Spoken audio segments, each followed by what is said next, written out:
আমি just ready হয়ে বেরিয়ে যাচ্ছিলাম, কিন্তু আমি ট্যাগ খুলতেই ভুলে গেছি।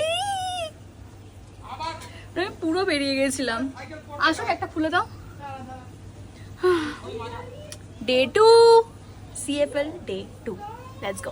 প্রথমেই তো বললাম যে আজকে কলকাতা লিগের সেকেন্ড ডে ছিল, আর আমি আজকে সেই সকাল 11টার সময় বেরিয়েছিলাম। তো আজকে যেহেতু আমাদের খেলা ছিল হচ্ছে চুঁচুড়াতে, তো আমি নৈহাটি নেবে ওখান থেকে ফেরিঘাট পার হয়েছিলাম। তবে নৈহাটি থেকে ফেরিঘাট যাওয়ার মাঝখানে বড় মায়ের সাথে আমার দেখা হয়েছিল। তবে ঢোকার আজকে আর হয়নি উপায়, কারণ আজকে আমি অনেকটাই লেট হয়ে গিয়েছিলাম। এত তাড়াতাড়ি বেরিয়েও আমি লেট হয়ে যাই, জানি না কিভাবে। রাস্তাঘাটের অবস্থা ভীষণ খারাপ থাকে, ওই জন্যই হয়তো। আমি জানতাম শানু আজকে ফার্স্ট টিমে খেলবে না।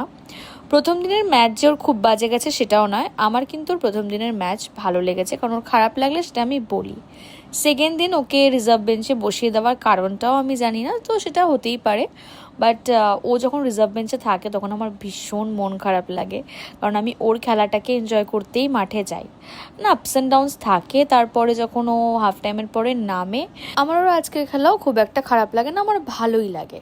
তো অনেক দুঃখের কথা তো হলো, তবে আজকের ম্যাচের রেজাল্ট ছিল হচ্ছে আমাদের এরিয়ানের সাথে খেলা ছিল, আমরা 4-0 গোলে জিতে গেছি। আমাদের টিম মোটামুটি ভালোই হয়েছে, আর আমাদের টিমের মধ্যে প্রত্যেকেই ভীষণ ভালো। আমি যেটুকু দেখলাম দুটো ম্যাচের মধ্যে, কোচ ভালো, ম্যানেজমেন্ট ভালো, আর আমি শুনেও আসি যে সব কিছুই ভালো।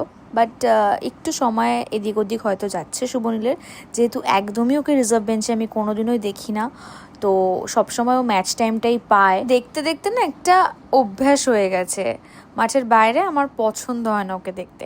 যাই হোক, সবে তো দুটো ম্যাচ হলো, এখন দেখা যাক, এখন অনেকগুলো ম্যাচ বাকি রয়েছে, এরপরে কি হয় না হয়।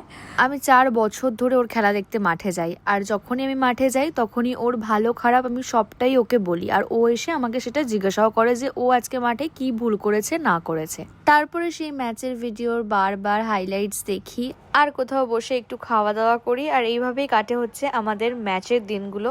তো দেখা হচ্ছে অন্য কোনো ম্যাচ ব্লগে। বাই।